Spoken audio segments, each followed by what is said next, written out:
Employment is not the same as morality, but it's close.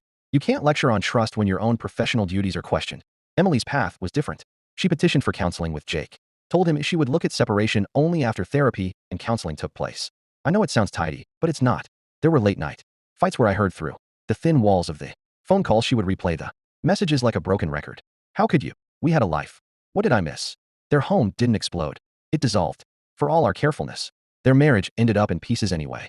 Not the explosive kind that feeds tabloids, but the quieter, bitter kind where trust evaporates. After the university hearing, Rebecca's employment was terminated. The committee ruled there had been an abuse of professional boundaries. That violated the code of conduct. She appealed, of course.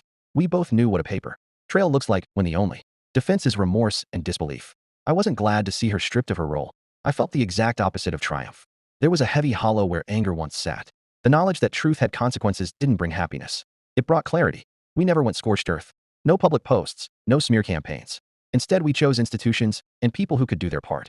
That felt cleaner and less like revenge than it did like repair. Repair of an ethical order that assumes professors don't leverage authority for their own private life. Repair of a marriage that had been lied to. And repair, in some small way, for Emily who deserved to know the truth before more years of falsehood. A year later, life had rearranged itself into new shapes. Emily and Jake divorced. She moved into a smaller house 2 towns over and started night classes for something she'd always wanted to do. She rebuilt in a way that didn't involve loud announcements, slow and steady. Rebecca moved out of the city. She sent one email, apologetic and hot with regret, asking if I'd ever want to talk. I wrote back, briefly, I hope you find what you need. That was all I had left. I went to therapy. I allowed bitterness in, but I didn't let it live there. I remarried a few years later to someone named Claire, who smelled of rain and patience and who shows up for the small, ordinary things.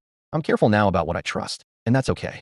I don't want to be naive again, but I also don't want to harden into a man who looks for betrayal in every half-empty coffee cup. If you want a tidy moral, a fair wreckage rarely plays out like in movies. The quiet, methodical truth, documentation, institutions, calm voices, does more damage to secrets than a screaming public spectacle. We didn't want to punish for the sake of spectacle. We wanted consequences that meant something. Emily didn't get vengeance. She got honesty and, eventually, the space to rebuild. Rebecca didn't get scandal broadcast on a morning show. She got professional, reckoning, and a chance to see how her choices rippled outwards. I don't celebrate anyone's suffering. I don't look at what happened and feel victorious. I look at it and feel the fatigue of having been weighted on to react in a million small ways. I learned that rights to knowledge are not betrayal, and that sometimes the fairest revenge is simply the truth, revealed in ways that cannot be shrugged away.